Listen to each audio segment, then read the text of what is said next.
अक्षभिर्यत्र स्थिरैरङ्गैस्तुष्टुवाग्गं सत्तनूभिर्व्यसेम देवहितं यदायुः स्वस्ति न इन्द्रो वृद्धश्रवाः स्वस्ति नः पूषा विश्ववेदाः स्वस्ति नस्तार्क्ष्योरिष्टनेमिः स्वस्ति नो बृहस्पतिर्दधातु। ओम शांति शांति शांति।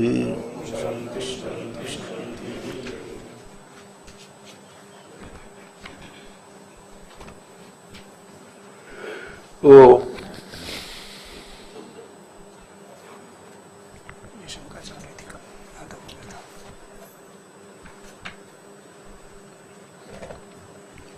ये यहाँ पर चल रहा था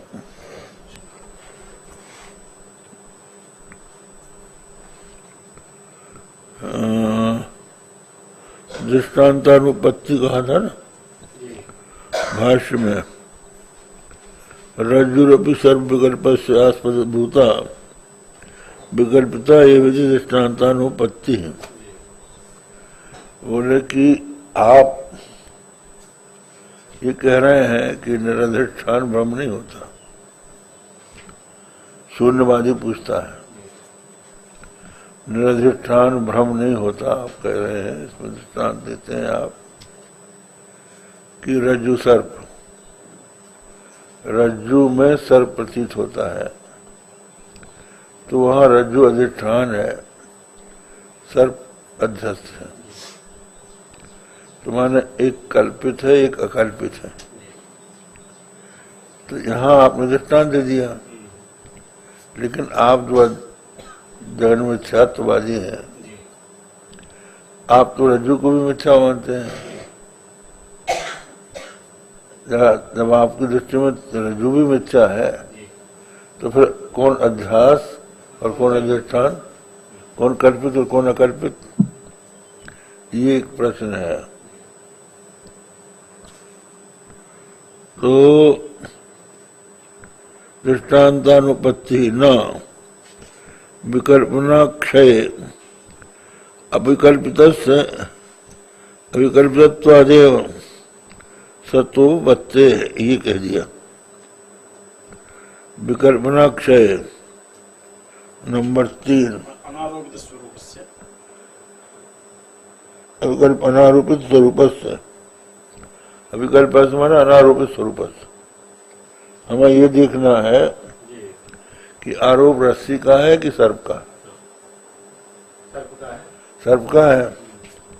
तो सर्प का जब बाद होता है, सर्प जब बाद होता है तो जो आरोपित हो उसी का बाद होगा, अनारोपित का बाद क्यों होगा? सर्प का बाद होने के बाद भी रज्जु रहती है, रहेगी, क्योंकि वो आरोपित नहीं है।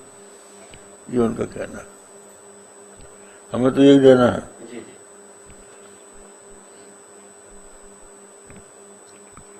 अच्छा, निकल अविकल्पित से विकल्पिता देव तत्वोपत्ति। रज्जु सर्वद असत्वमिति चेत, रज्जु सर्ववत असत्वमिति चेत का क्या अर्थ है?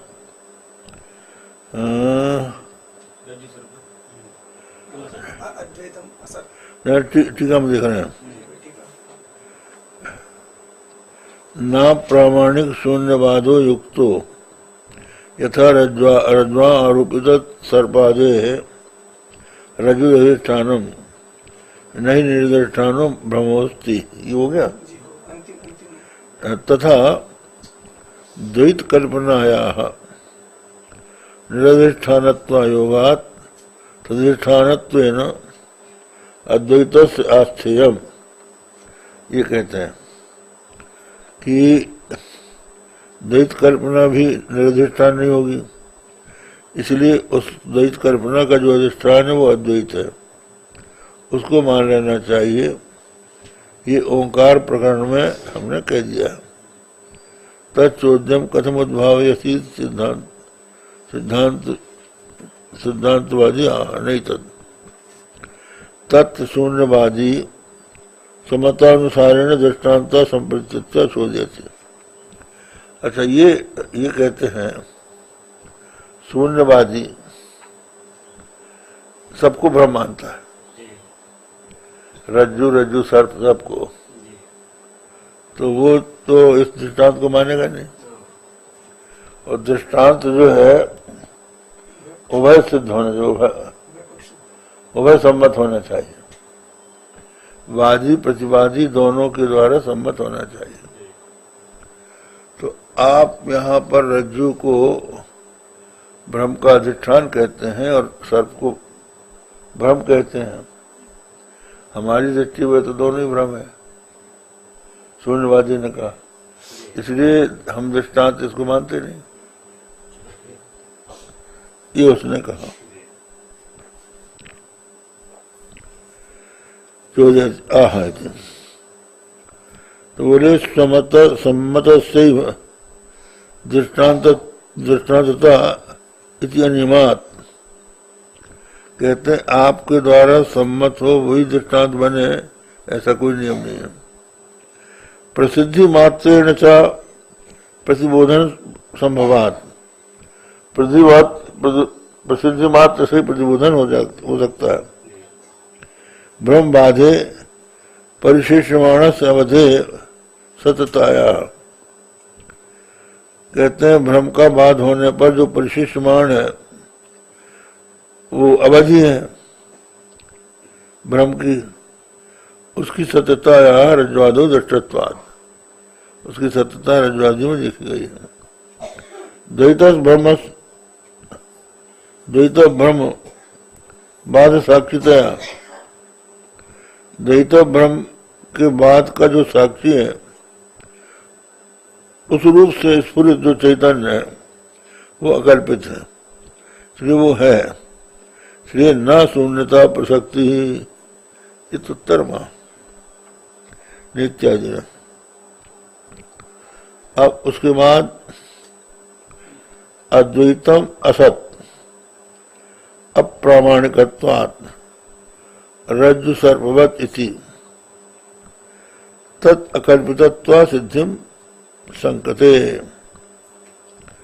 हम कहते हैं कि अद्वैत भी जो है, ये कह रहे थे ना कि द्वैत कल्पित है, द्वैत कल्पित है, तो उस कल्पित के बाद होने पर जो अवशिष्ट रह जाता है वो अद्वैत है, तो वो सत्य है। तो उसके विपरीत ये प्रमाण बना रहे हैं कि अद्वैत जो है तुम कह रहे हो सत्य, वो असत है। अद्वैतम असत अप्रामाणिकत्वात्, अप्रामाणिक होने के कारण। रज्जु सर्पवत, रज्जु सर्पवत माने जैसे रज्जु में सर्प कल्पित है, क्यों माना जाता है सर्प कल्पित? अप्रामाणिकत्वात्, उसमें कोई प्रमाण है नहीं। इसी तरह से अद्वैत भी जो है प्रमाण रहित है, इसलिए वो भी असत है।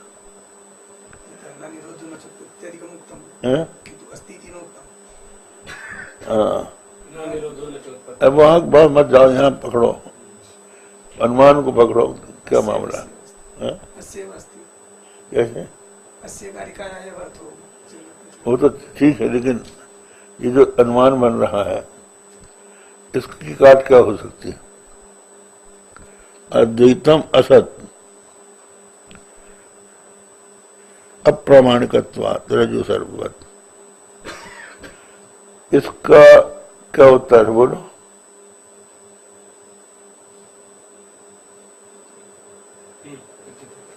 बोलो इसका। हम अनुमान करते हैं कि जो तुम कह रहे हो कि सबका बात होने के बाद अद्वैत अवशिष्ट रह जाता है और वो सत्य है, हम उसको कहते हैं कि नहीं, वो भी सत्य नहीं है, अद्वैतम असत। और हेतु क्या है? अप्रामाणिकत्वात्, अद्वैत जो है ये पक्ष हो गया, और उसका जो असत्य है ये साध्य हो गया, और हेतु हो गया अप्रामाणिकत्वाद। रज्जु सर्पवत। अब बोलिए इसका काट क्या है?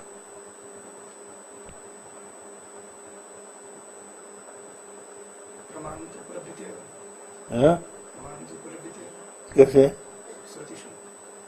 अद्वैत जो है उसमें प्रमाण कहाँ है? यदि प्रमाणों से अद्वैतत्व हानि, हाँ, अद्वैतत्व प्रमाण बच जाएगा, प्रमाण शेष हो जाएगा। प्रमाण देते हैं, हाँ, प्रमाण शेष हो जाएगा। तो प्रमाण दूसरा है अद्वैत माने जिसमें कि द्वैत हो ना। यहाँ बाध और नाश का नहीं लगेगा, है सर्प का बाध हो रहा है, यहाँ बात ही लगेगा, नाश नहीं लगेगा। नाश नहीं। नाश तो जो वस्तु सत्य है उसका होता है, जो मिथ्या है उसका बात होता है। हाँ, तो क्या उत्तर है इसका? टिप्पणी में पढ़ो। ब्रह्म विषयत्व उपाधि ही भ्रांति विषयत्व अत्र उपाधि द्रष्टव्य। इन्होंने क्या उत्तर दिया है ये पहले देख लेते हैं। तथा अकल्पित्वा सिद्धिम संगते, अकल्पितत्व की असिद्धि, ब्रह्म की अकल्पितत्व की असिद्धि। असिद्धि माने एक हितोभास है,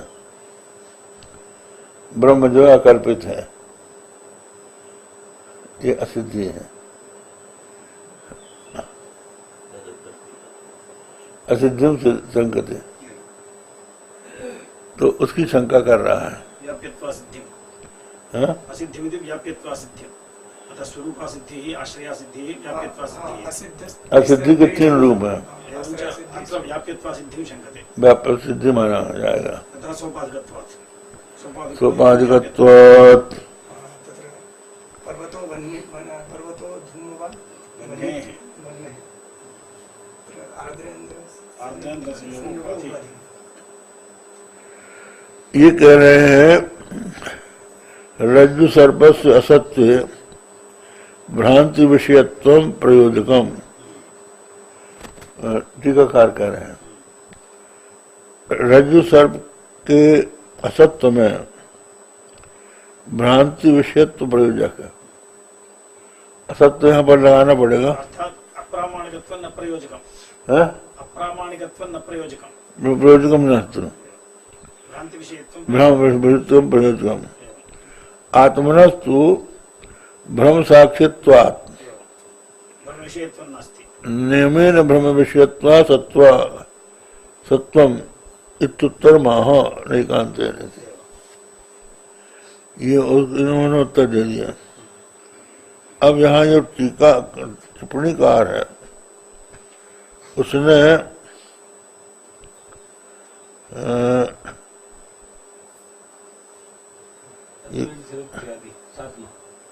हाँ, टिप्पणीकार कौन सा है? अद्वैतम असत इत्यादि भ्रांति विषयत्वम अत्र उपाधि द्रष्टव्य। भ्रांति विषयत्वम यहाँ पर उपाधि दी जाएगी।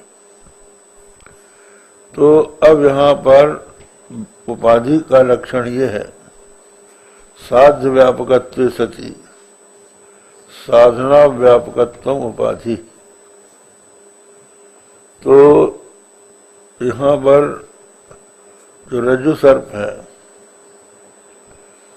ये दृष्टांत है ना, तो रज्जु सर्प में असत्व है, असत्व है और भ्रांति विषयत्व भी है। भ्रांति विषयत्व है असत्वात्, पर यहाँ साधन जो है साध्य व्यापकत्व जातम, साध्य व्यापकत्व तो जातम, साध्य होगा अद्वैत, न असत्वम अद्वैतम विमतम असत असत्वम साध्यते। अब साधन जो है अप्रामाणिकत्वात्, तो अप्रामाणिकत्वात् जो है भ्रांति विषयत्व में तो है ही है, तो साधना व्यापक कहाँ रहा? उपाधि यहाँ पर लगेगी नहीं। अगर हम ये ले जाएं कि ब्रह्म में भ्रांति विषयत्व नहीं है, तो यहाँ हमको ब्रह्म तो पक्ष है, तो पक्ष में अगर वो नहीं है तो वो यहाँ दोष नहीं उपाधि नहीं मानी जाएगी। उपाधि तो आपको बताना पड़ेगा कि हेतु में नहीं है। हेतु जो है यहाँ पर अतात्विकत्वात्, अप्रामाणिकत्वात् है ना, अप्रामाणिकत्वात्। तो ये कल स्वामी जी ने हमको बताया, सुझाया कि जो खपुष्प है, अलीक तुच्छम, वो असत है, लेकिन भ्रांति विषयत्व तो उसमें नहीं है। अप्रामाणिकत्व तो है उसमें, लेकिन भ्रांति विषयत्व नहीं। वहां से लेके ये उपाधि बन जाएगी।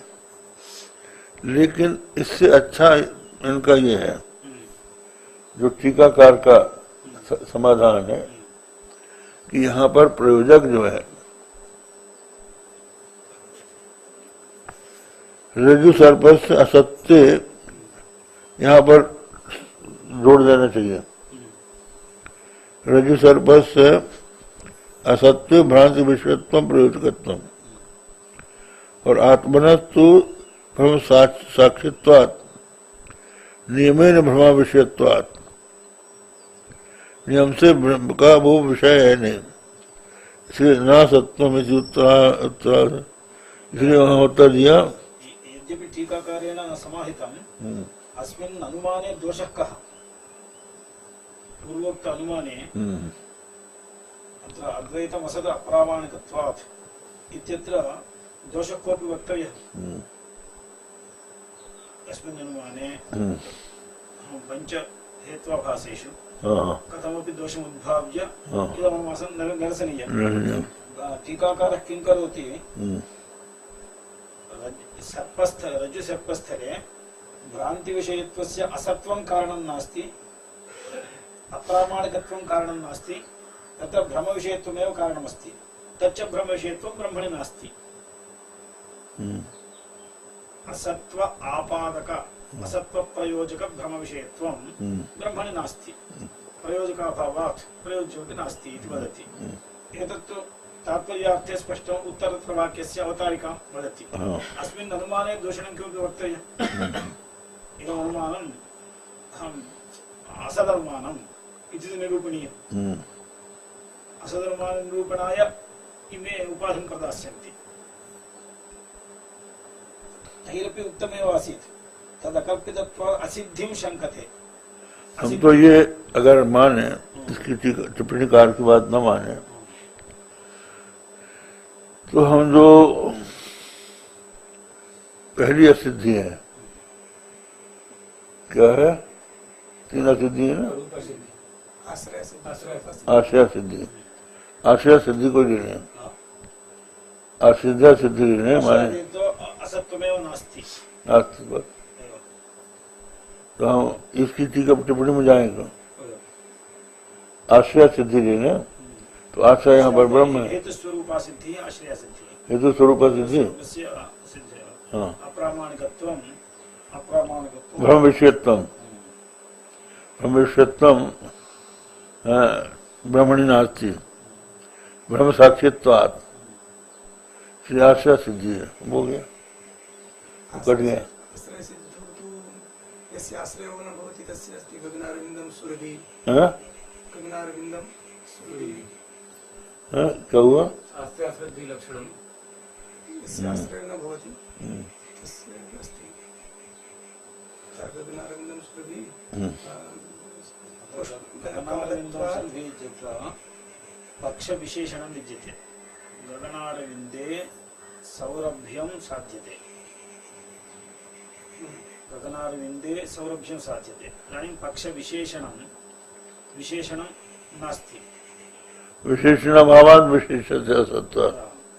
पञ्च अरविन्दं विद्यते, अरविन्दे गगनीयत्वं नास्ति न गगनारविन्दम् इति अरविन्दस्तु प्रसिद्ध एव पक्षी त्वमवा सिद्धि ये स्वरूपा सिद्धि स्वरूपा सिद्धि बस हो गया स्वरूपा सिद्धि बन गई परं तत्र हेतुः ब्रह्मविषयत्वं हेतुर्नास्ति हाँ अत्र ब्रह्मविषयत्वं नास्ति इति प्रतिपाद्यते ब्रह्मविषयत्वं हेतुः अत्र न प्रतिपादितः ब्रह्म अद्वैतम् असत् अप्रामाणिकत्वात् अप्रामाणिकत्वात् कह दिया ना अप्रामाणिक असिद्धिम संकते एवं असिद्धिम संकते का है ना तो हम असिद्धि से उपाधि न लें आश्रय सिद्धि ले लें एकान्तेन अविकल्पितत्वात् अविकल्परध्वंसवत् ये एवञ्च इदमेव टीकाकारमतमेव युज्यते प्रकृतग्रन्थ उपोषणाय हाँ बस इसकी जरूरत नहीं है वो कुछ ही भ्रा अयम् अन्यो दोषः अन्य दोष है अन्यो दोषः हाँ एकेन दोषेण प्रभावितः ठीक है तो न एकांतेन अविकल्पितत्वात् अविकल्पित रज्ज्वंशवत् प्राक् सर्पाभाव विज्ञानात् एकांतेन अविकल्पितत्वात् अविकल्पित रज्ज्वंशवत् प्राक् सर्पाभाव विज्ञानात् ये जो ब्रह्म है एकांतेन अविकल्पित है माने सर्वथा अविकल्पित है। ऐसा नहीं है कि पहले कल्पित रहा हो फिर बाद में अकल्पित हुआ हो, वो अकल्पित है ही। और दृष्टांत जो होता है वो सर्वांश में लागू नहीं होता, एक अंश में लागू होता है। अगर एक अंश सर्वांश में लागू हो जाए तो दृष्टांत उदाष्टांत के हो जाएंगे, एक हो जाएंगे। इसलिए यहाँ पर ये लेना है कि प्राक सर्वबाधात, सर्व के बाद के पहले ये कह दिया ना इन्होंने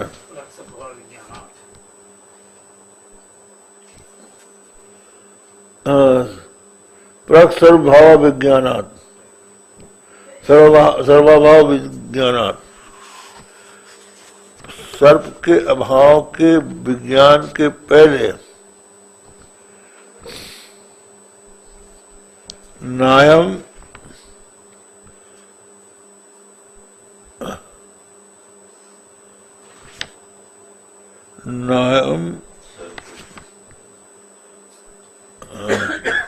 सर्पो रज्जुरेवेति, नायम सर्वो रज्जुरेशेति, रज्जुरेशा इति। रज्जु सब स्त्रीलिंग है ना, ऐसा रज्जुरेशेति सर्पा भाव ज्ञान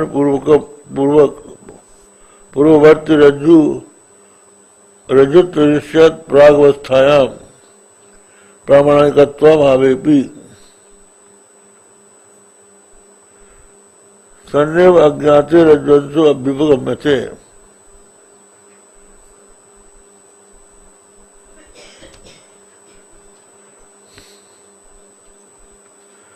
सर्पो रज्जुरेशा इति सर्पा भाव ज्ञान पूर्वक पूर्ववर्ती रज्जुत्व निश्चयात् प्राग अवस्थायां प्रामाणिकत्वाभावेपि सन्नेव अज्ञातो रज्ज्वंसो अभ्युपगम्यते। क्या अर्थ हुआ इसका? नायं सर्पः इति भ्रांति विषयत्वम् आगच्छति। इयं रज्जुः इति अधिष्ठानज्ञानं सर्पाभावज्ञानपूर्वक पुरोवर्तिरज्जुत्वनिश्चयात् प्राक् सर्पाभावज्ञानपूर्वक पुरोवर्तिनिश्चयः इति नायं सर्पः इयं रज्जुरेव इति निश्चयः। ततः प्रागवस्थायां प्रामाणिकत्वं नास्ति, प्रामाणिकत्व अभावेपि सन्नेव अज्ञातो रज्जुंशः अभ्युपगम्यते। तदनन्तरं यदा अयं निश्चयो जातः तदानीं रज्जुवंशः सन्नित्येव अभ्युपगम्यते। अर्थात् रज्जुवंशे प्रामाणिकत्वं साधयत्ययम्। शून्यवादिनः आक्षेपः कः रज्जोरपि अप्रामाणिकत्वं पारमार्थिकसत्ता भवता अभ्युपगम्यते तेन अद्वैतवादे सर्वमपि अप्रामाणमेव एवञ्च रज्जोरपि अप्रामाणिकत्वं रज्जोरप्रामाणिकत्वं तथा नास्ति यथा सर्पस्य विद्यते। वाक्य में कैसे लगेगा? निश्चयात् प्राक्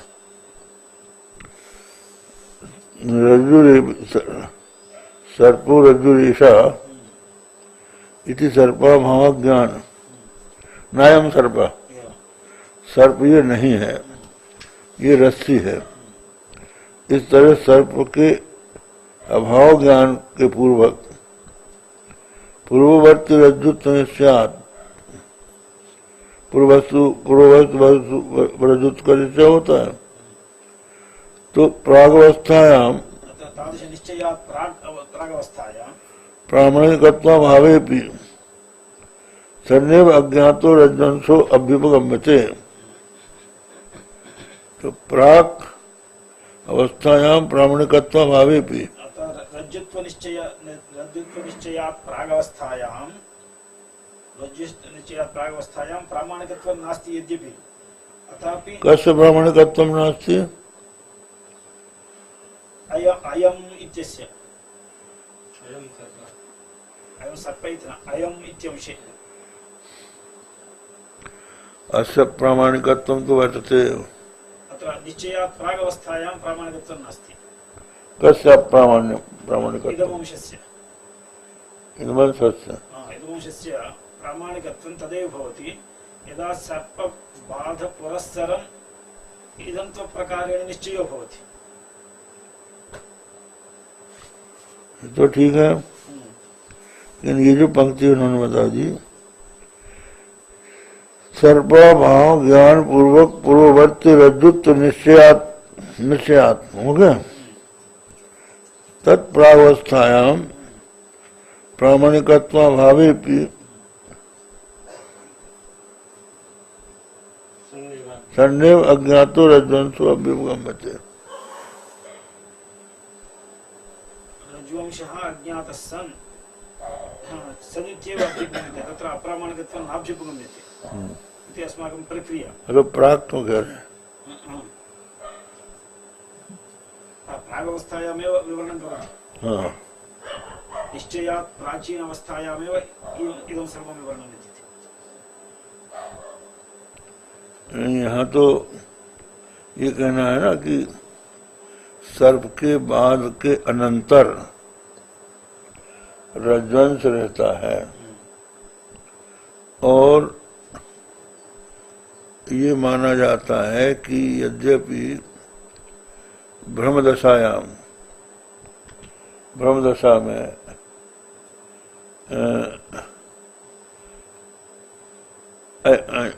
अयम सर्पा ये ब्रह्मदशा है, उसके बाद अयम सर्पा, हाँ ये ठीक है, नहीं इसमें ये बात आ गई, हम बोल रहे हैं अयम सर्पा ये भ्रम है।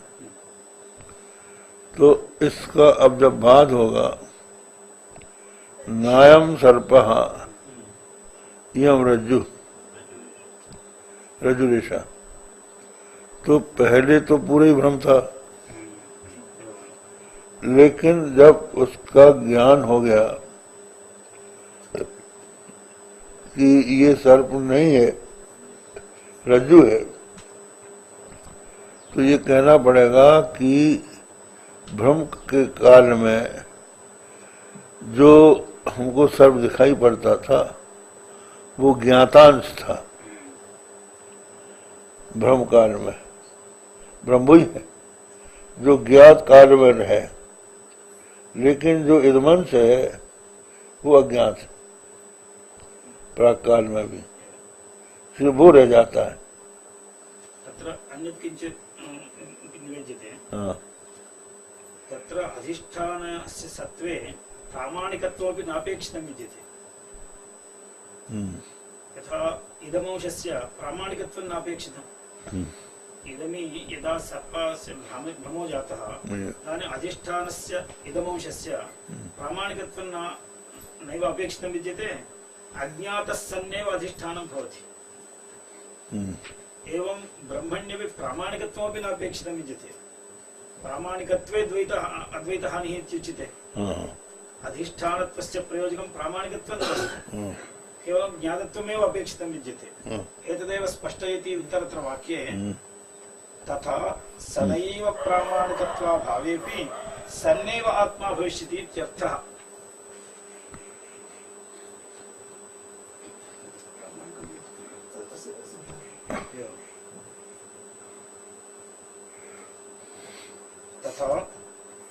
सदैव प्रामाणिकत्वाभावेऽपि सन्नेव आत्मा भविष्यति। आत्मनि असत्वं न भविष्यति, सन्नेव भविष्यति। हाँ, तो दृष्टांत में बताइए। अत्र रज्जावपि यदा अज्ञातः आसीत् तदा अप्रामाणिकत्वं नास्ति, प्रामाणिकत्वमपि नापेक्षितं विद्यते। यथा सत्त्वेन प्रतीयमानत्वात् इदम् इति प्रतीयते, इदमिति प्रतीयमानत्वमेव अधिष्ठातृत्वम्। एतावदेव प्रामाणिकत्वं तत्र नापेक्षितं विद्यते। प्रामाणिकत्वे भ्रम एव न भवेत्। पूर्वोक्त हेतु असिद्ध हेतु, अद्वैतम असत अप्रामाणिकत्व। वो तो बात गई, आगे की बात है। वो तो ये कह रहे हैं कि नायम सर्पः रज्जुरेषा इति सर्पा भाव ज्ञान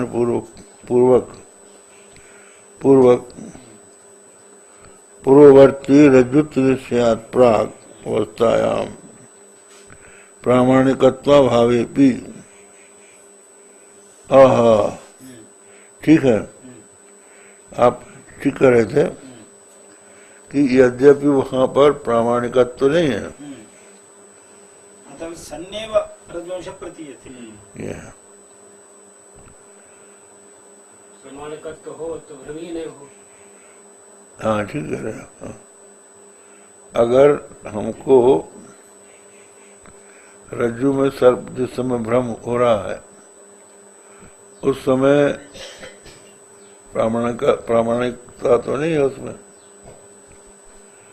लेकिन फिर भी जब सर्प का अभाव विज्ञान हो जाता है कि नायम सर्पा, तो उसके पहले जो रज्ज्वंश है वो पहले प्रामाणिक तो नहीं था, लेकिन फिर भी वो रह जाता है।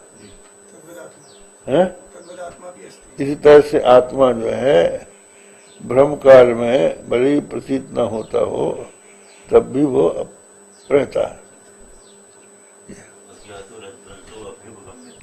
अज्ञातो रज्जु अभ्युपगम्य थे, ये बात हो गया। तो ये हो गया सर्वनिवास भविष्यति।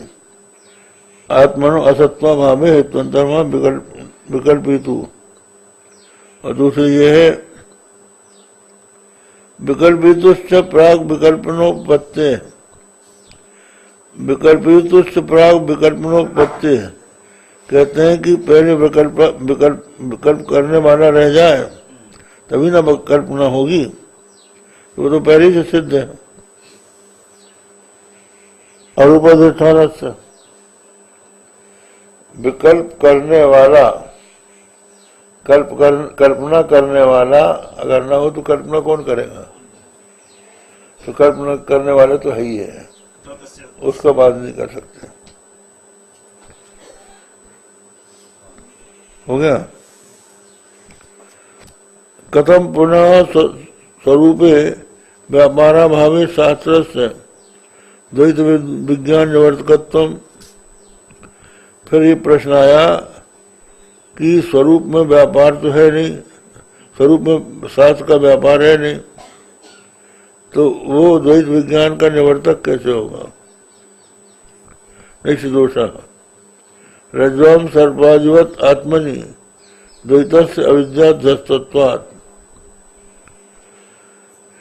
रज्जु में सर्प के समान आत्मा में द्वैत जो है अविद्या के द्वारा अध्यस्त है, इसलिए अध्यास का निवर्तक हो जाएगा।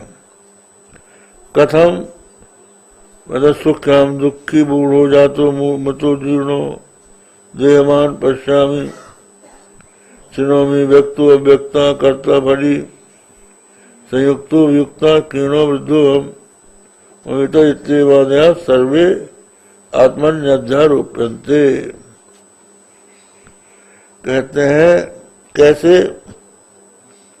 बोले मैं सुखी हूँ, मैं दुखी हूँ, मैं मूढ़ हूँ, मैं उत्पन्न हुआ हूँ, मैं मर गया, मैं जीर्ण हूँ, मैं देह वाला हूँ, मैं देखता हूँ, मैं सुनता हूँ, मैं व्यक्त हूँ, मैं अव्यक्त हूँ।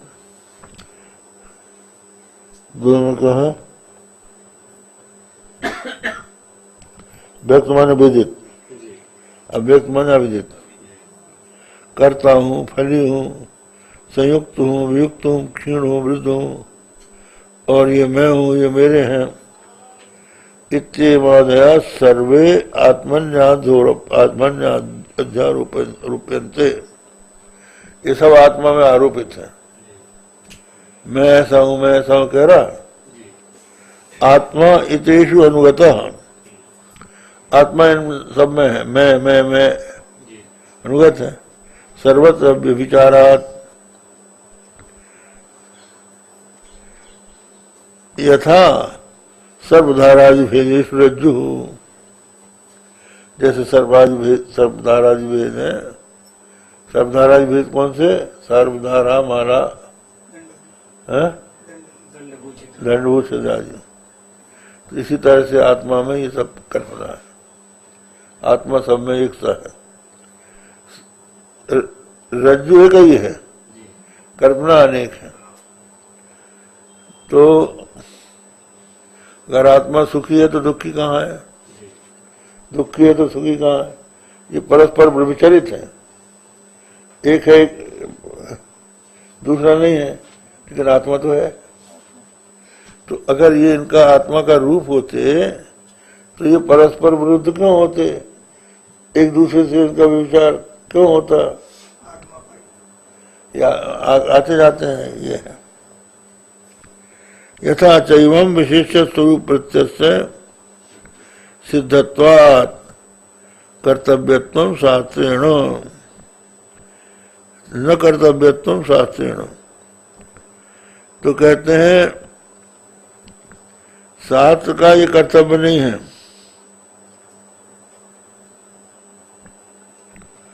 सिद्ध जो है सिद्धत्वात् विशिष्ट स्वरूप प्रत्यक्ष सिद्धत्वात् न कर्तव्यत्व शास्त्रेण। ये जो तुम विकल्प बताए ना, कौन कौन से? सुखी हम, दुखी हो, मूढ़ है, जात हूँ, मृत हूँ, जीर्ण हूँ, दंड देहवान हूँ, देखता हूँ, सुनता हूँ, व्यक्त हूँ, अव्यक्त हूँ, करता हूँ, फली हूँ, संयुक्त हूँ, युक्त हूँ, क्षीण हूँ, वृद्ध हूँ। ये सब जो अपने में विकल्प है, आत्मा में आरोप है। इनमें आत्मा अनुगत है, क्योंकि सब में अव्यभिचारात्। सुखी में भी वही है, दुखी में भी वही है, जात में भी वही है, अजात में भी वही है, व्यक्त में भी वही है, अव्यक्त में भी वही है। ये सब है। मैं सब में है, आम आम। तो उसी तरह से अनुगत है, जैसे कि सर्प आदि जो प्रतीत हो रहे हैं रज्जु में, तो सब में रज्जु अनुगत है। यदा चैवं विशेष स्वरूप प्रत्यक्ष सिद्धत्वात्। तो रज्जु जो है विशेष है, ठीक है, रज्जु विशेष है, और सर्वधारा माला भूषित ये विशेषण है। तो विशेष तो बना हुआ है, उसमें शास्त्र का कोई प्रयोजन नहीं है। शास्त्र जो है असिद्ध को सिद्ध करने वाला नहीं है, अकृत कर्तृ नहीं है। वहां सिद्धत्व न कर्तव्य तुम शास्त्र अकृत कर्तृ जो शास्त्र कृतानुकारित्व अप्रमाणम। कहते हैं शास्त्र जो है अकृत कर्तृ अगर होगा तो कृत का अनुकरण करने का अप्रमाण हो जाएगा।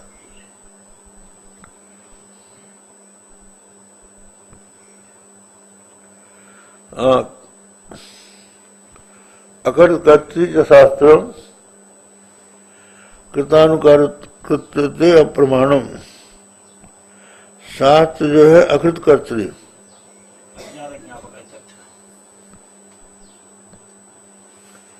नहीं है,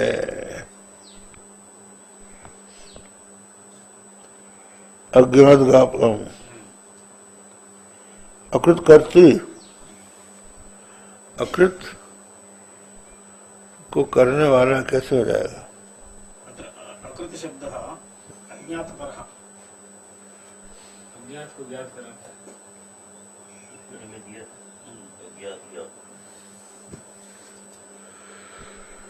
सिद्धांत ये है कि ज्ञान जो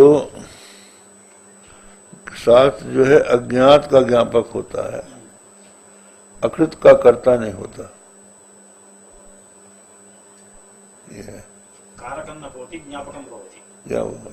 शास्त्रं न कारकं। हाँ, तो अकृत का जो वस्तु नहीं है अकृत है।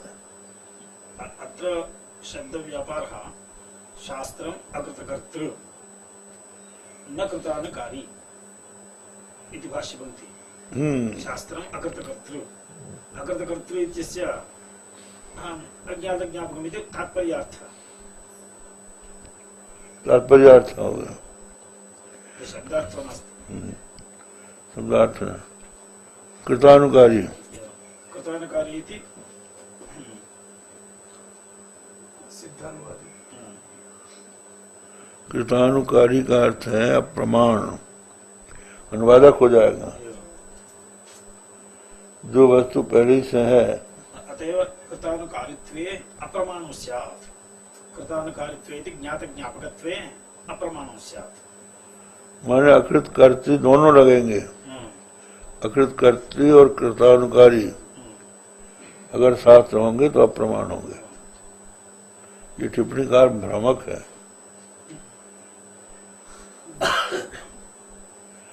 शास्त्र जो है अकृत कृतकारी नहीं है और न कृतानुकारी है, ऐसा शास्त्र अप्रमाण हो जाएगा।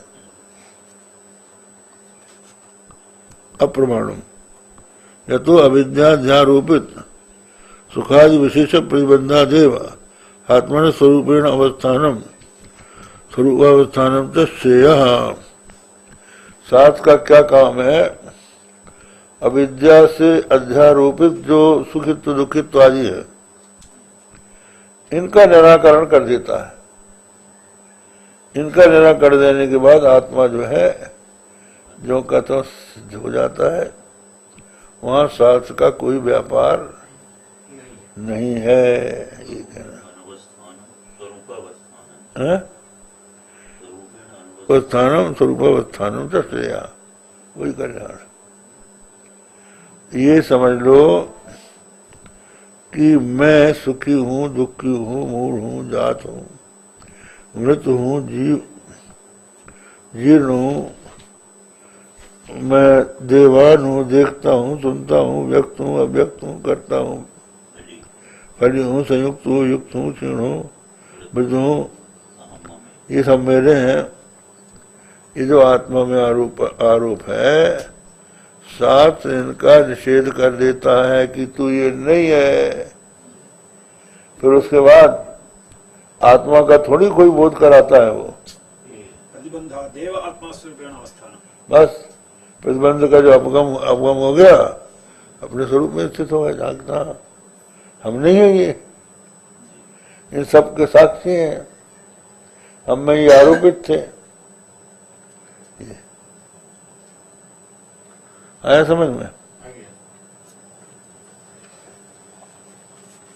इसलिए सुखत्वादि निवर्तकम शास्त्रम आत्मनि असुखत्वादि प्रत्यय करणेन नेति नित्य स्थूरादि वाक्यात्म स्वरूपवत् असुखत्वादि सुखत्वादि वेदेषु नानुवृत्तोस्ति धर्म। ये कह रहे हैं कि सुखादि सुखित्वादि का निवर्तक शास्त्र जो है वो आत्मा में असुखित्वादि जो प्रत्यय है वो जो कर रहे हैं, जो आरोपित हो रहे हैं, तो नेति नेति ये नहीं है, ये नहीं है, अस्थूल है, अनुण है, इस वाक्य से उनका निषेध कर देने के पश्चात आत्मस्वरूप के समान हो जाता है। असुख ज्ञान भी सुखित्वाद भेदेश न निवृत्तोषि धर्म।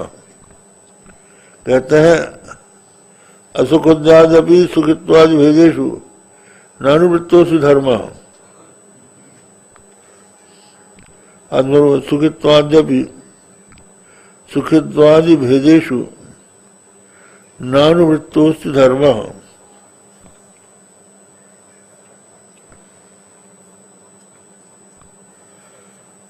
ये कह रहे हैं असुख, मैं असुखी माने असुखी हूं और सुखी हूं, तो असुखित्व और सुखित्व ये धर्म अनुवृत्त नहीं है, ये व्यावृत्त है, परस्पर भिन्न है, और आत्मा में इनका निषेध, आत्मा में ये है नहीं, कल्पित में है, कल्पित है, ये कल्पित नहीं है। एक साथ दोनों कैसे हो सकते हैं? हम सुखी भी हों दुखी भी हों, या तो सुखी ही कह लो या दुखी ही कह लो। पैर में दर्द हो, सिर में हैं? पैर में दर्द हो, उस सिर में सुख हो, ठीक है, पादों वही सुखम सरोवेदना। ये आपका कहना है कि हम सुख दुख का ज्ञान अनुभव करते हैं, ठीक है, तो सुख दुख आपसे अलग है तभी ना अनुभव करते हैं, हैं? अगर आप ही सुख दुख होते हैं तो सुख काल में आप दुखी नहीं होते और दुख काल में आप सुखी नहीं होते, ठीक है। यही तो बात समझ में आ जाएगी कि जब हम दोनों का अनुभव कर रहे हैं, इसका मतलब है कि ना हम सुखी है न दुखी है, दोनों हमें आरोपित है। शरीर के सुख दुख को हमने अपने में मान लिया। ये तो शास्त्र ने इतने किया कि जो तुम्हारे ऊपर आरोपित था वो निकाल दिया। जो अविकृत कौन्तेय में राधा पुत्र प्रतीति चिदानंद घन ब्रह्म में जीव भात तेहरी थी, जीव भाव तेहरी थी। जो कर्ण था वो कौन्तेय था, कुंती का पुत्र था, तो कुंती ने उसको कुमारावस्था में जन्मा था, तो उसको एक लकड़ी की पेटी में बंद करके गंगा में छोड़ दिया। तो एक सूत ने, क्या नाम था उसका, अधिरथ नाम के सूत ने, पत्नी का नाम था राधा, उसकी पत्नी का नाम राधा था, तो वो पेटी खोली, उसकी संतान नहीं थी, तो उसने बालक को पाला, तो वो अपने आप को राधे समझने लगा। तो वो राधे नहीं था, वो कौन्तेय था। उसमें किसी प्रकार से राधे तो था ही नहीं, लेकिन दुनिया कहने लगी राधा पुत्र है, सूत पुत्र है, तो वो तो अविकृत कौन्तेय था, वो भी समझने लगा मैं राधे, वो भी समझने लगा। इसी तरह से चिदानंद घन ब्रह्म में जीव बात ने समझाया तो भी नहीं माना है, शास्त्र रूप कृष्ण ने समझाया तो भी नहीं माना, तब भी पुनरावृत्ति हो गई, विपरीत भावना बढ़ गई थी। तो चिदानंद घन ब्रह्म में जीव बात से, ब्रह्म जो चिदानंद घन है उसमें जीव भाव आरोपित है, आरोप है, ये वास्तविक नहीं।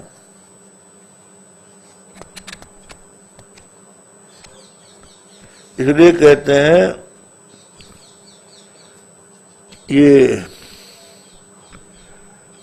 न केवल आरोपित विशेषण विशेष से आत्मना स्वरूप स्वरूप स्फुरण से सिद्धत्वात्, तो विशेषण इनका आरोप विशेषण आरोपित है और आत्मा विशेष है, उसका स्वरूप स्मरण जो है वो सिद्ध है, इसलिए शास्त्र का कोई वहां कर्तव्य नहीं है।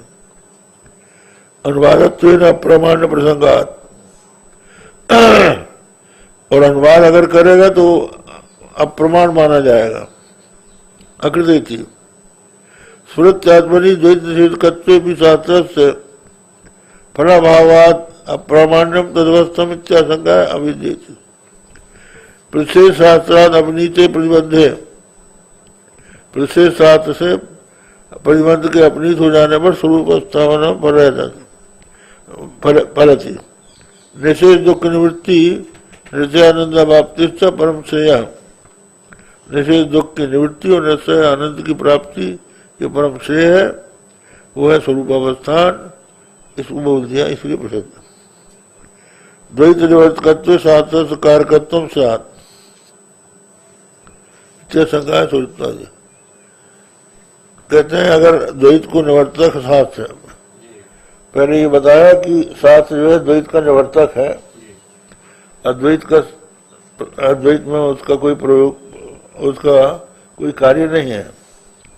तो बोले अगर आप ये मानते हैं कि शास्त्र जो है द्वैत का निवर्तक है, तो वो कारक हो गया, कारकत्वम चेत। कारकत्व माने करने वाला हो गया, द्वैत को हटाया, द्वैत है तभी तो हटाया, ये पूछ रहा। तो उसके उत्तर में कहा सुखित्वादि, सुखित्वादि निवर्तकम शास्त्रम आत्मानमी असुखत्व प्रत्यय करने नीति नीति। ये जो सुखादि निवर्तक शास्त्र है वो आत्मा में जो असुखत्वादि प्रत्यय है वो हो रहा है। नीति नीति स्थूलादि सूर्य में अनुवृत्तो असुखत्वादे स्वाभाविकत्वाद आत्मनि स्फुरत्त सुवर्ण अनुपन्नम इत्याशंक ब्रह्म विषय सुक्ति निबंधादेश स्वाभाविक भी रजनादि भेदो दोष महात्मा तथा न प्रतिभाति तथा अचंत शक्ति विद्या प्रभाव आत्मनि सुरत्य भी सुखद्याध्यास वृद्धि असुखत्वादि रूपेण अस्फुरणम अविरुद्धम।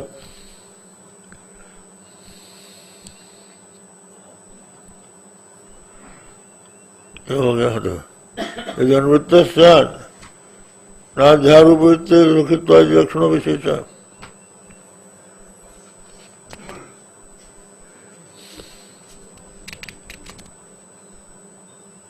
यथा उष्ण विशेषवत अग्नो था।